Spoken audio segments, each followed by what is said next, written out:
Election வந்து ஒன்று அறிவிக்காமல் இருக்காங்க. அதாவது எங்களுடைய நிலைப்பாடை வந்து நாங்கள் வந்து 5ஆம் தேதி அறிவிக்கிறோம்னா அதுக்கப்புறம் 5ஆம் தேதிக்கு அப்புறம் மீண்டும் ஒரு அவசர ஆலோசனை கூட்டத்துக்கு பிறகு 6ஆம் தேதி என்று நாங்கள் வந்து தனித்து போட்டியிடுவது என்ற முடிவை எடுத்திருக்கின்றோம். ஆக மக்கள் அனைவரும் எங்களுக்கு ஆதரவு தருவார்கள் என்ற எண்ணத்தை நாங்கள் பிரச்சாரத்திலே எடுத்துச் செல்வோம் என்பதை தெரிவித்துக் கொள்கின்றேன். திடீர் முடிவு கிடையாது. ஒவ்வொரு தேர்தலுக்கும் வந்து ஒரு முடிவு எடுக்கணும் இல்லையா? ஆனால் இந்த தேர்தலின் முடிவு தனித்து போட்டி என்ற முடிவு அனைவரின் ஒத்துழைப்புடன், அனைவருடைய ஆதரவுடன், அனைவருடன் கருத்துப்படியே எடுக்கப்பட்டிருக்கிறது. அது தற்சமயம் என்னால் சொல்ல முடியாது. நாங்கள் வந்து இன்னொரு 2-3 நாளில் ஏற்கனவே இருக்கின்ற விருப்ப மனுவோட ஆய்வு நடந்து கொண்டிருக்கிறது. மேலும் விருப்ப மனுக்கள் பெறப்பட வேண்டியிருக்கின்றன. அதன் பிறகு முடிவு எடுக்கப்படும். அதை ஏற்கனவே சொல்லியிருக்கேன். நேற்று 6ஆம் தேதி அன்றைக்கி கிளியராக சொல்லியிருக்கேன். அதாவது நிர்ணயிக்கப்பட்ட குழு யாரும் என்னோட பேசலை. நிர்ணயிக்கப்பட்ட குழு இருந்தது எனக்கு தெரியாது. ஆனால் ஆங்காங்கே இருக்கின்ற என்னுடைய சகோதரர்கள் பல இயக்கத்தில் 3 திராவிட முன்னேற்ற கழகமாக இருக்கட்டும், அனைத்து அண்ணா திராவிட முன்னேற்ற கழகமாக இருக்கட்டும், அது டிடிவியாக இருக்கட்டும், மற்ற இதர கட்சிகளாக இருக்கட்டும், என்னுடன் பேசிக்கொண்டு தான் இருந்தார்கள். அதனால் நேரடியாக பேசிக்கொண்டிருந்தார்கள் என்று ஒரு பொய்யை நான் சொல்ல விரும்பவில்லை. இருந்தாலும் என்னுடன் அவர்கள் இங்கே இருந்தால் சிறப்பாக இருக்கும் என்ற கருத்தை பதிவு செய்தார்கள். அது வந்து ஊர்ஜிதப்படுத்தப்பட்ட குழு அல்ல. இருந்தால் நாங்கள் ஒரு முடிவு எடுக்கிறோன்ற நிலைப்பாடு எடுத்தோம். அந்த நிலைப்பாட்டில் நாங்கள் உறுதியாக இருக்கோம்.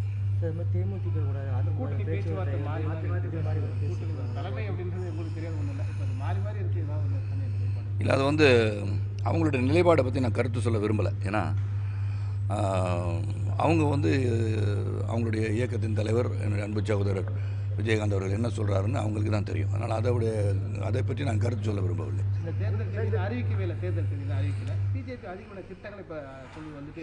அதான் தேர்தலுக்கு முன்னாடி பார்த்திங்கன்னா பரபரப்பாக பல திட்டங்கள் அறிவிக்கப்பட்டு அது விவசாயிகள் கூட 6000 அப்படின்னு சொன்னதெல்லாம் இப்போ சொல்லி எல்லாமே வந்து தேர்தலை நோக்கி ஒரு பயணமாக இருக்கிறது.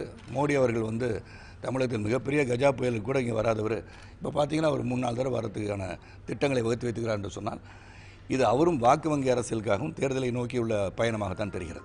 சரியான அரசியல் ஆளுமை இல்லாமல் இந்த தேர்தல் வந்து சந்திக்க போகிறாங்க எல்லா அரசியல் கட்சிகளும். எப்படி பார்க்குறீங்க? அந்த சரியான ஆளுமை வர வேண்டும் என்று தான் நாங்கள் தனித்து போட்டியிடுகின்றோம். அந்த சரியான ஆளுமைக்கு தகுதி, அறிவு, ஆற்றல், திறமை இருக்கிறதா இல்லை என்று சோதிக்கின்ற ஒரு தேர்தல் தான் இது என்று நாங்கள் நினைக்கிறோம்.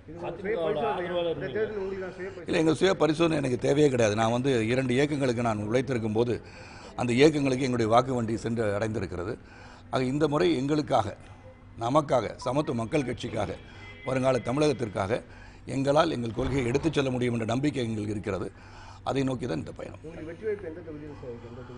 வெற்றி வாய்ப்பு எந்த தொகுதியில் வந்து தமிழகத்திற்கு அனைத்து தொகுதியிலும் இருக்கலாம். மக்கள் நினைத்தால் என்னை வெற்றி பெற செய்வார்கள். மக்கள் நினைத்தால் என்னை வெற்றி பெற செய்வார்கள். சகோதரா, அதெல்லாம் வெயிட் பண்ணுங்க. என்ன அலை என்பது எதுவே அலை வீசியிருந்தா ராஜஸ்தானில் வெற்றி பெற்றுக்கூடாது. அந்த மாதிரி அலையெல்லாம் ஒன்றும் கிடையாது. அவங்களே கிரியேட் பண்ணுறது. It's all corporate people are backing him are creating such waves.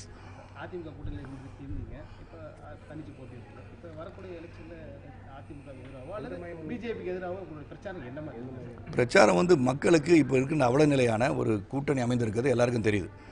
அதாவது சந்தர்ப்பாத கூட்டணி, கொள்கை அடிப்படையில் இல்லாத ஒரு கூட்டணி.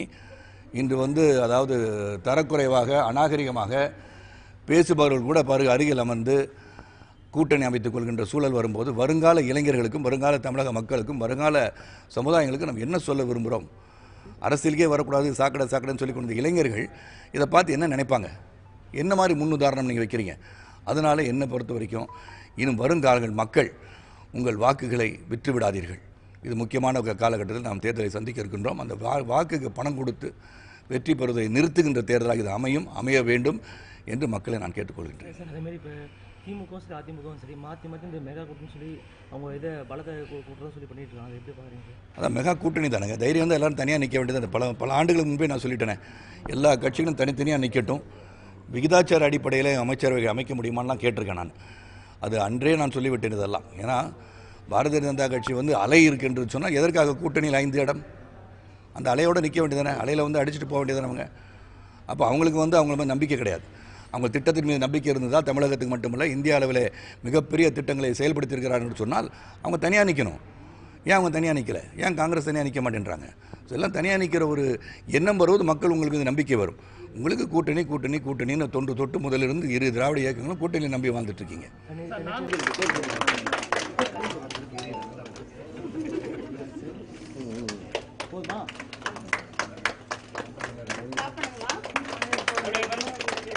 கொஞ்சம் பார்க்கலாம் நான் வெட்டுற மாதிரி கொஞ்சம் அண்ணா அம்மா இங்கே பாருங்க இன்னொரு யாராவது கொடுங்க அம்மா நீங்க சரி பெரிய அம்மா கொடுங்க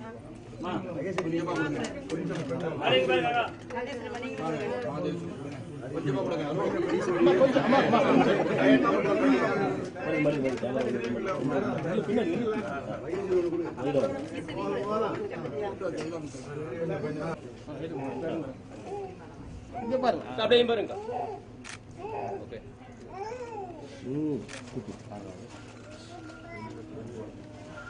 எங்களுக்கு இது கிடைச்சா ரொம்ப சந்தோஷப்படுவோம்.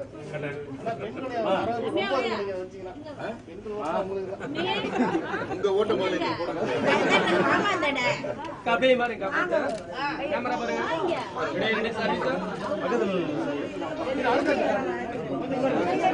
பெண்கள் சக்தி மகத்தான சக்தி. ஏன்னா தாய் இல்லாமல் நான் இல்லை, தானே வெறும் பிறந்ததுன்னா தாய்க்கு தான் அதிகமான மரியாதை மதிப்பும் இருக்கின்ற சூழ்நிலை.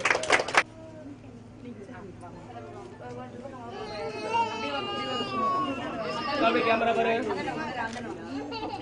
பாருங்க